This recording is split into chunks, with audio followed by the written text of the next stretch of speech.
की जाने वाली भाषा होती है, जो आपने 120 में पढ़ा था, 120 में भी आप 90 जोड़ दो।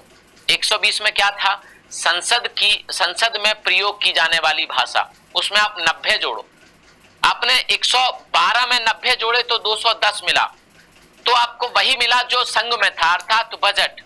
अब आप 120 में मैंने क्या बताया था? संसद में प्रयोग की जाने वाली भाषा, उसमें भी आप 90 जोड़ दीजिए, और 90 जब आप जोड़ोगे तो 210, और 210 में भी वही है जो 120 में था, बस वहां संसद की बात थी या राज्य विधानमंडल की बात थी। तो राज्य विधानमंडल में प्रयोग की जाने वाली भाषा, राज्य विधानमंडल में प्रयोग की जाने वाली भाषा, अर्थात जो सदस्य होते हैं ना, जब वो भाषण देते हैं, आपने सुना होगा योगी जी को बोलते हुए, आपने सुना होगा दूसरे अन्य सदस्यों को अपने हमारी विधानसभा में या विधान परिषद में, तो वो जिस भाषा का इस्तेमाल करेंगे, उस भाषा की बात यहाँ पे की गई है। वो जिस भाषा का इस्तेमाल करेंगे, संसद में तो कहा गया था कि हिंदी और अंग्रेजी बोल सकते हैं आप, इसके अलावा अगर कोई और भाषा बोलना चाहते हैं तो सदन के पीठासीन अधिकारी से अनुमति लेकर बोल सकते हैं।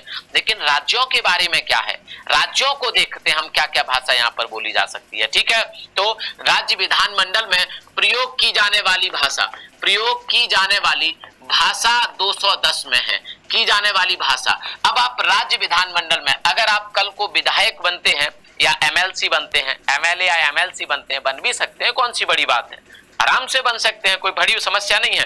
किसी को बनना हो तो बताना, हम सपोर्ट करेंगे तुम्हारे लिए, हम तुम्हारे लिए सपोर्ट करेंगे, सड़क पे रैलियां करेंगे तुम्हारे लिए, मतलब तुम्हारी रैली में शामिल हो जाएंगे, तुम्हारे नारे लगाएंगे, जो भी नाम हो तुम्हारा बोल के जिंदाबाद, तो लड़ो तो बता देना, फिर आ जाएंगे, हम भी तुम्हारी रैली में शामिल हो जाएंगे। तो राज्य विधानमंडल में प्रयोग की जाने वाली भाषा, यहाँ पर कौन कौन सी भाषा, देखो राज्य की जो राजभाषा होती है, राज्य की राजभाषा का इस्तेमाल किया जा सकता है। जैसे केरल की राजभाषा क्या है? मलयालम है, राजभाषा का इस्तेमाल किया जा सकता है। कुछ लोग अब यहाँ पे कहेंगे कि सर एक से ज्यादा भी तो भाषा होती है, तो राजभाषा या राजभाषाएं, अगर दो राजभाषाएं हैं, जैसे हमारी दो है, हिंदी है और उर्दू है, तो हमारे सदस्य दोनों भाषा में बात रख सकते हैं, हिंदी में भी रख सकते हैं, उर्दू में भी रख सकते हैं। वैसे उत्तराखंड जाओ, वहां भी दो हैं, हिंदी है और संस्कृत है, तो वो संस्कृत में भी बोल सकते हैं अगर किसी को आती हो।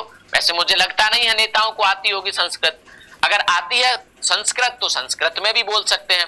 तो जो आपकी राजभाषा है, राज्य की राजभाषा, ऑफिशियल लैंग्वेज ऑफ स्टेट है, आप उसमें अपनी बात रखेंगे।